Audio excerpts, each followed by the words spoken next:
Assalamualaikum warahmatullahi wabarakatuh. Halo semua, izin memperkenalkan diri. Nama saya Rizky Fauzi dan saya merupakan mahasiswa Teknik Informatika di Sekolah Tinggi Teknologi Bandung dengan NPM 215520111132. Nah, di sini saya akan mempresentasikan tugas mata kuliah Personal Development dengan kelas 220M dengan Pak Jack Febrian Rusdi STMT selaku dosen mata kuliah ini. Nah, pada video kali ini saya akan menjelaskan tentang apa itu kepemimpinan. Nah, pertama gini, apa sih itu kepemimpinan? Jadi, kepemimpinan adalah kemampuan seseorang ataupun sekelompok orang yang mampu mempengaruhi dan membimbing pengikut dalam suatu anggota, organisasi, lingkungan masyarakat, atau dalam sebuah tim. Kepemimpinan juga sangat erat kaitannya dengan kata jabatan, senioritas, dan peringkat seseorang dalam suatu hierarki. Nah, sifat kepemimpinan ini sebenarnya tidak didapatkan dengan secara singkat atau tiba-tiba oleh seseorang.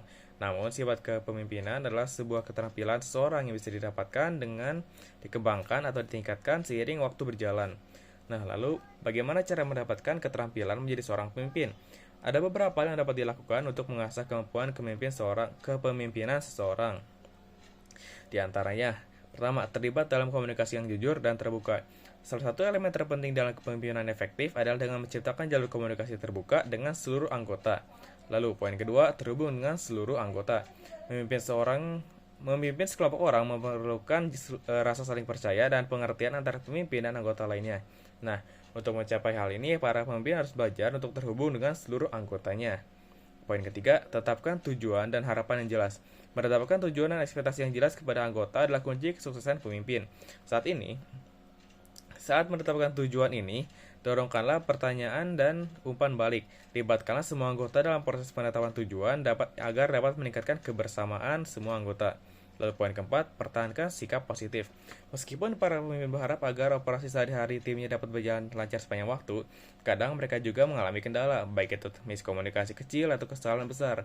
Nah, cara kita menangani situasi negatif menunjukkan bagaimana cara kita menunjukkan keterampilan kepemimpinan kita. Lalu poin kelima, mengajari anggota dibandingkan memberikan perintah kepada anggota. Seorang pemimpin efektif tahu bagaimana menunjukkan kepada orang lain apa yang dibutuhkan, bukan sekedar hanya memberitahu mereka. Nah, lalu gini, setelah mencari tahu bagaimana mendapatkan sifat keterampilan kepemimpinan, selanjutnya saya akan membahas tentang bagaimana memilih seorang pemimpin yang baik dalam bentuk beberapa poin penting, yang diantaranya yang pertama, integritas. Integritas adalah perpaduan kejujuran, konsistensi, dan etika. Jika integritas seorang pemimpin diragukan, maka akan sangat sulit bagi seorang pemimpin untuk mendapatkan kembali kepercayaan dari stafnya. Lalu ada gairah. Rasa semangat memungkinkan seorang pemimpin untuk terus bergerak maju, bahkan di masa-masa sulit, dan menginspirasi orang-orang sekitarnya untuk bekerja lebih keras menuju tujuan mereka. Lalu keberanian. Keberanian diperlukan untuk mengambil keputusan sulit ketika menghadapi konflik dan memediasi kesulitan. Keberanian muncul dari nilai-nilai inti dan komitmen seorang pemimpin terhadap sebuah visi. Lalu, visi. Tanpa visi atau tujuan yang meyakinkan, bagaimana seorang pemimpin dapat secara efektif membujuk orang-orang untuk mengambil arah yang baru. Pemimpin yang visioner menginspirasi anggotanya untuk membayangkan masa depan yang lebih baik dan bekerja keras untuk mencapainya. Lalu, keputusan. Pemilihan yang baik memungkinkan pemimpin untuk membuat keputusan dan pilihan bisnis yang solid. Mereka harus mampu memberikan prioritas dan melakukan trade-off yang sulit dengan mengingatkan kemungkinan konsekuensi yang tidak sengaja dari keputusan mereka. Lalu, setelah membahas materi ini, lalu apa yang menjadi strategi saya dalam menjadi pemimpin yang baik, terutama untuk pengembangan karir ke depan? Nah, ada beberapa hal yang menjadi fokus strategi saya dalam pengembangan kepemimpinan saya di masa depan yang akan datang. Pertama, pendidikan. Pendidikan merupakan yang sangat terpenting dalam hal kepemimpinan. Karena dengan mencari tahu hal-hal yang baru, dengan ilmu yang baru, tentu akan menambah pengetahuan saya dan pengalaman saya dalam bidang tersebut, yang membuat kita dapat membuat keputusan dan solusi yang tepat untuk berbagai bidang yang didalami.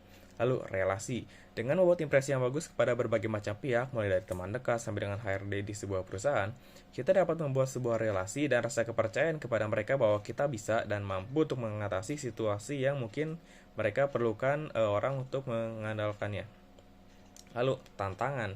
Cobalah melakukan hal-hal yang baru yang belum pernah dilakukan sebelumnya untuk mendapatkan ilmu baru dari hal tersebut, untuk mendapat pengalaman baru yang mungkin kita diperlukan untuk di masa depan.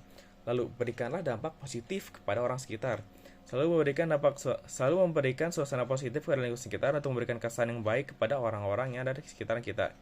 Lalu, jangan berlebihan.